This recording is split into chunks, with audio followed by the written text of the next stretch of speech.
Yeah, so thanks for having me. I'm Niklas. I started Vitalia. Today I'm not going to do the usual presentation because many of you in this room know about Vitalia or you've been there. So I'd rather like to take the opportunity to talk about some practical challenges when building new cities for longevity acceleration. For two reasons mainly. First, there's a lot of collective wisdom and experience in the room, so I'd like your help with some of those challenges. And second, maybe I can attract you to think about starting a new city as well, because I think it's something that's really needed to accelerate the space. Just in very brief, for anyone who doesn't know about Vitalia, we are building a network of longevity cities. The goal is to have 3 to 5 different hubs. We have a first hub in Roatan in Prospera, which I think is the most advanced legal system to do things faster. So we had a pop-up city with more than 500 people. Some people think that was it, but actually it was just a seeding strategy to build a permanent hub. Right now we have 25, 30 full-time residents. We have 3 local biotech companies, Minicircle, Unlimited Bio, Symbiont Labs, and we have a clinic and someone who's building out that medical infrastructure. This is how it looks like, right? This is Prospera, not Vitalia, right? So Prospera is building a city, Vitalia is more building a district within the city. And this is roughly how they want it to look like in the future. So build a futuristic city there. Why? I'm not going to talk too much about it, but the big reason is Irum's law. Drug approval makes it just much more expensive and take longer to develop new drugs and therapies than they should be. And even more neglected, I think, is the aspect of iteration, right? So iteration, it makes it harder to iterate on existing therapies, treatments, and business models. Right, so even the FDA admits that themselves by talking now, regulating gene therapies as platforms, for example. The good news is there is an abundance of jurisdictions that are open to these kinds of ideas. And the reason is that many governments and jurisdictions, they want to attract capital and talent, right? So, and health and longevity is also often viewed positively. Right, so there's many countries that are getting older that are very attracted to bringing these kinds of innovations to their markets. There's also, I mentioned those in a second, a couple of other jurisdictions with existing similar projects for like healthcare-focused, biotech-focused cities. And these ones here in orange here are the ones that have potential, that if you're interested in starting something, reach out to me and I can make some introductions. So there's 3 examples, Dubai Healthcare City, also Mwale Medical and Technology City in Kenya, and also they're building now a biocity in Lithuania. So just to show that we're not the only ones out there, and it's not like something that nobody else is doing. So now the practical challenges. So if you're thinking of doing this yourself, there's political instability, right? So there's this catch-22 that there are places like Switzerland that have political stability, but they're also the ones that probably need it the least.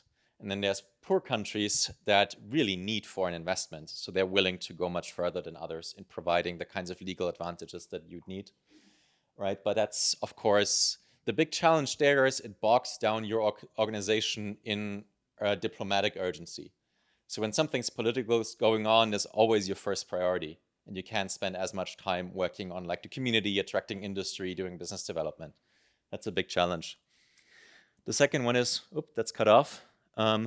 Reputation building, right? So the really challenging thing with these very new kinds of project is that I really want to develop something very different, like with any startup actually, is people with reputation don't have a strong incentive to support, right? Because they've done well under the existing conditions, right? So they actually risk sort of, it's more of a risk to their reputation to do something that's like very radically new.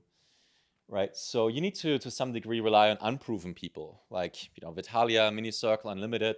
It's not that we have long track records, and there's high churn among unproven people, right? And the volatility of success is different, right? So it would be easy to get like a hospital chain that puts down 100 million and builds like a lot of facilities than to have like 10 different entrepreneurs who are trying to do the same thing. Third, your capital needs are a bit different from a usual venture funded and traditional way of doing business. And that's because of the land and real estate component, right? So you need upfront capital for land and real estate, right? If you don't do that, if you just lease it, that's actually not a very good business model long term, because you're stuck with very long-term capital commitments without getting the land and real estate value appreciation. And that makes it very, very hard to raise capital for, because you can't use that money for like R&D, and typically makes your organization less agile and lean as opposed to like a software startup, right? So you have to do asset management, for example. So maybe you need eccentric billionaires as a way to start these kinds of projects. Mwale Technology Medical City in Kenya was started by a Kenyan billionaire, actually. So, and then fourth is talent availability, right? So the kind of talent you need to build a modern biotech hub is typically, you don't find these in sort of countries that are outside of the developed world, like the United States, right? So it's and on the other hand, it's also very hard to get established people to move. And that is because of sunk costs, right? So you have put down a lot of sort of money and time in your education into existing, yes? 1 minute. 1 minute, yeah. And also at that point, when you're established, you typically have multiple decision makers in your family, right? So your wife or husband and your children. So this makes it much harder. We're trying to break that with the pop-up city model, where we're right now seeing like a 3 to 5% conversion. And also local employment, right? So you won't be able to do any of these without a social license to operate, which is usually to generate local employment, right? So, and then with biotechnology, the challenge is, how do you keep the value creation in the country, right?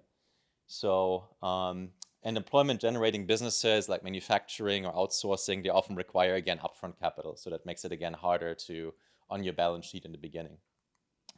But the good news is it can work, right? So miracles happened before. I listed a couple of miracles here that have been much bigger than the one required to make something like this work, right? So what's required to succeed is a fraction of any one of these miracles that happen in history. So it's something that you can do, that we're set out to do. And it always starts small. It looks small and significant in the beginning, like all of these miracles. So thank you very much, and appreciate your feedback. Woo. All right, questions, comments?